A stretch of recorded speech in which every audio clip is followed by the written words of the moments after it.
While the rest of the fleet is in Newport, Rhode Island, I'm in Bergamo, Italy, checking in on Team Vestas Wind here at Persico Marine. So first up, we have Project Manager Matteo Bizio.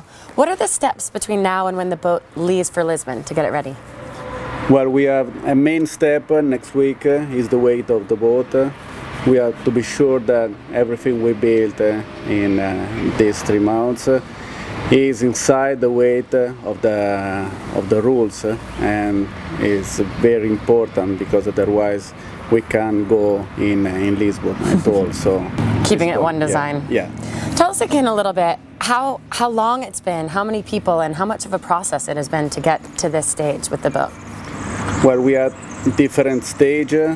While we were waiting the boat coming from Mauritius, we start building the hull, and so we had around 15 till 20 guys working on the hull, and we start the construction of bulkheads and other structure in the main shed, and we had other 10 guys that were preparing the main parts, and part of the deck in Multiplus, some other structure in Decision and Green Marine.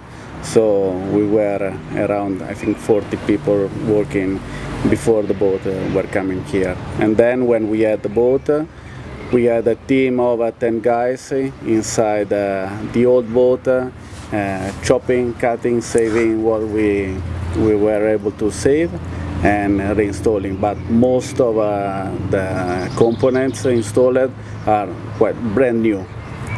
So it's almost a brand new boat leaving for Lisbon. Yes, yes. Must be a relief. So close. It's like the final stretch. Yeah. Pretty much. Thanks, Matteo. Okay, we're going to go and find team members now. So we found the skipper, Chris Nicholson. Sounds like the boat is going to be ready. Is the team going to be ready?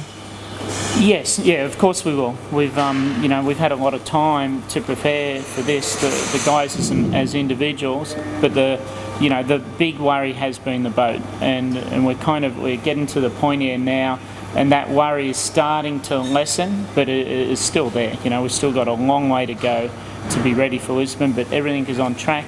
You see now we're sitting on the brand new paint job, and it looks really good. It's a new boat, so it's good.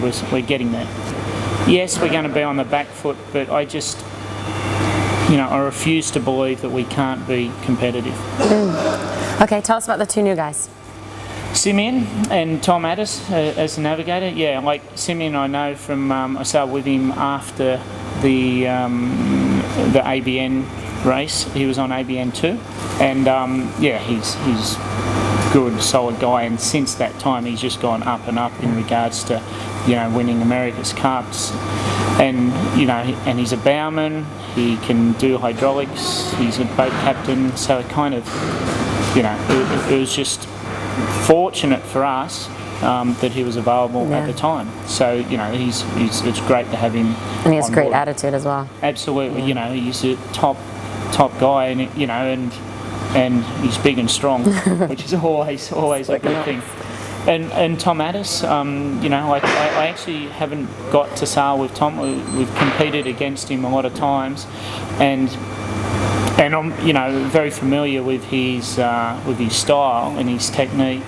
And he's done the race multiple times, and it's the right amount of experience that we need in these late stages. Because what we absolutely need now is a navigator that can just get on, do his job, and in these tight tactical races allow us, the sailors, a little bit more freedom in their area of tactics, and not be all over it in terms of navigation. So it's a good setup now, and I'm really happy with how it took a long time.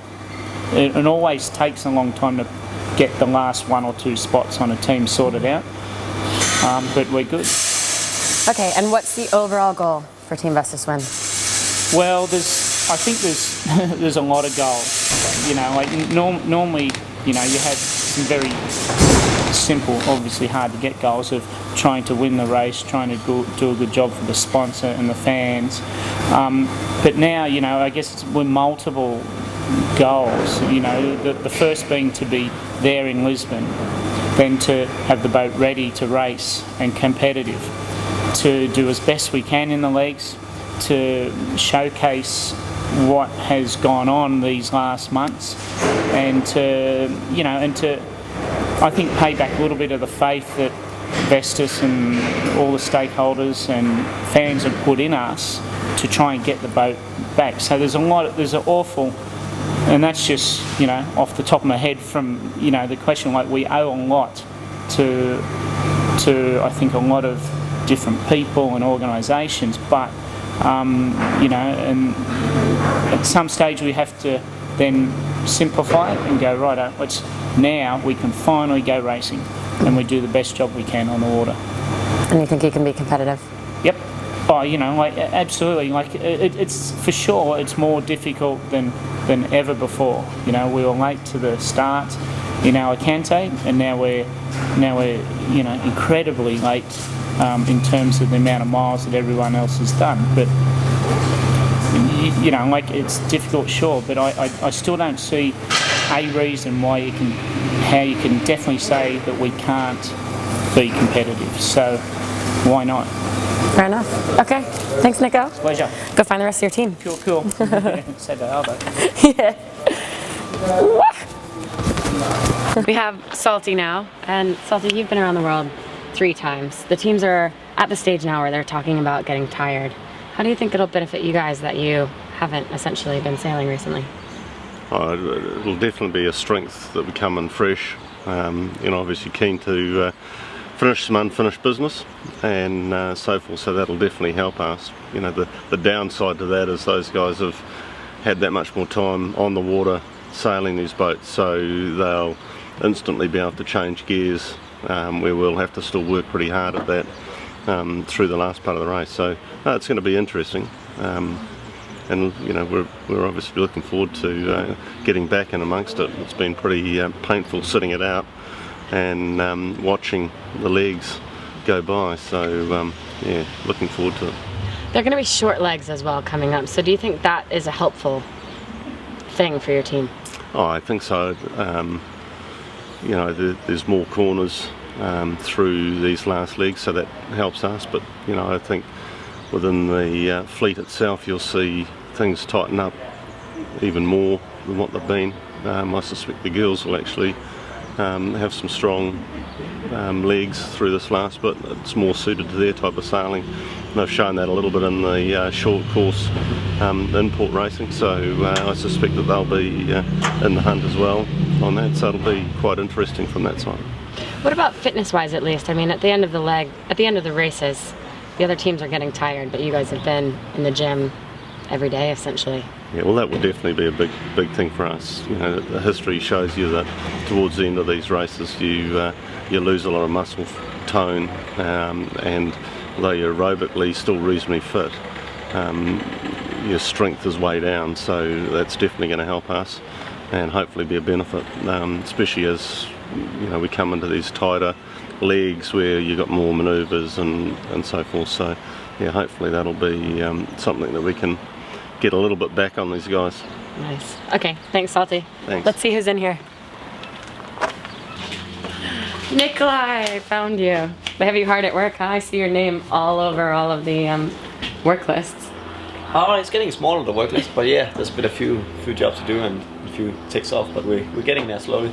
Yeah? But steady. And are you in the gym a lot? You're looking a lot bigger than when we last saw you. Yeah, Trey's been taking us to the gym a bit, but I don't think I'm that much bigger. A little bit heavier, but not that much. Stronger? The biggest one of all of us is Alan. I mean, he's just been... Yeah, Trey, what happened? Hard. You're supposed to be training this guy. What happened? That is what happened? That is the question.